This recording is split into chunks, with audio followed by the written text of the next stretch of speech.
Long ago, in County Donegal, there was a midwife named Neve who had a reputation for her skilled hands and her soothing voice.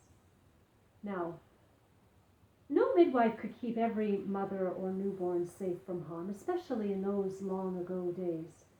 And yet the women in Neve's care felt safer in her hands than with anyone else in the county, and so of course she was kept busy through every season of the year. But with every child that Neve delivered, every red-faced boy, every tiny, perfect girl, the weight in Neve's heart grew a little heavier. For in 20 years of marriage, she had never been able to carry a child of her own to term. Well, one stormy autumn night, just after Neve and her husband Seamus had settled themselves in their bed, there was a loud knock at the door. It was a stranger, a woman, bent nearly double and groaning in pain. "Oh, you poor dear," said Neve. "Come in quickly, out of this fierce weather." But the woman did not enter the house. Instead, she shook her head as she pointed at the iron horseshoe hanging above the door, which had been placed there to keep the fair folk, the fairy, from crossing the threshold. Neve looked at her husband Seamus and then back at the stranger, who was now clutching herself and crying out. "Take it down," Neve told Seamus. Well, Seamus didn't look much pleased at this request, but he was a wise man. He knew enough not to argue with his wife when her mind was set, so he went and he got a stool, and as the rain poured down his back, he pried the horseshoe from the door. Well, the fairy woman practically fell into the house as soon as the iron was removed, and with Neve's help, it wasn't long before she gave birth to a tiny baby boy. He was just a scrawny wee thing with a shock of red hair. But he had a good set of lungs. And so when all that needed to be done had been done, Neve settled mother and babe in a nest of blankets in front of the fire, and she returned gratefully to her own bed. Well, Neve was not at all surprised when she got up the next morning and found that the fairy woman was already gone. But she was quite taken aback to see that the wee boy had been left behind and was beginning to fuss. "We can't keep a fairy child," said Seamus.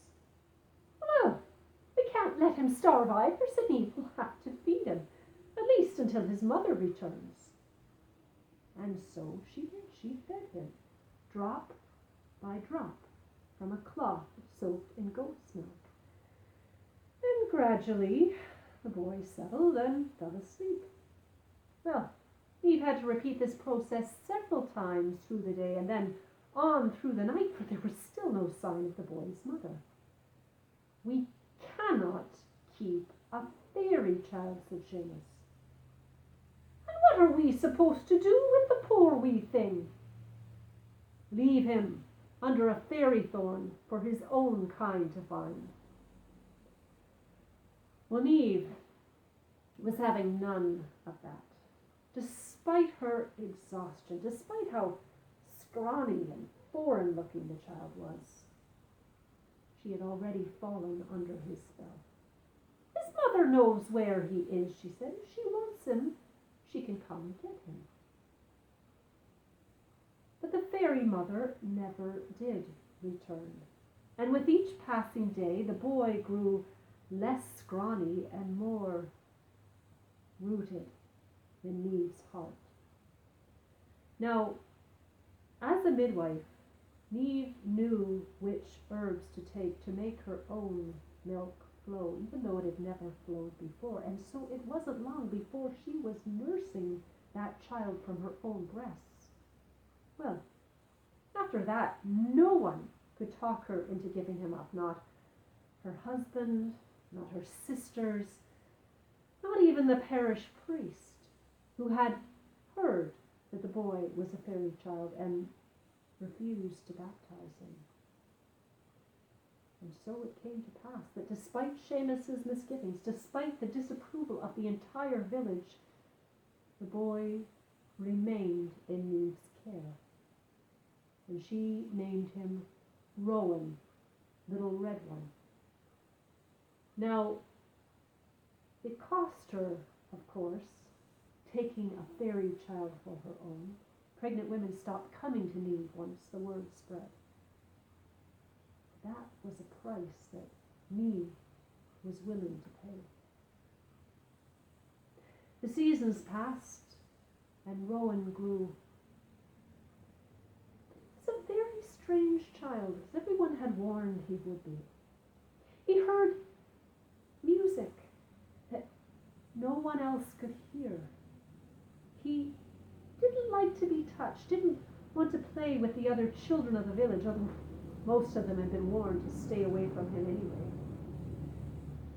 When some of the older boys did catch Rowan all by himself one summer evening with mischief on their minds, he soon found themselves running from an angry cloud of wasps. There were other things about the boy, peculiar things, which troubled Seamus especially. When Rowan was happy, cow's milk was sweet. But when he was angry, it was sour. Which meant, of course, that you couldn't scold Rowan without risking spoiled milk or beer or something worse. And so, of course, without correction, the boy went wild. He did as he wanted, came and went as he pleased, kept his own hours day and night. He was not an easy child to love. And Niamh, she loved him all the more.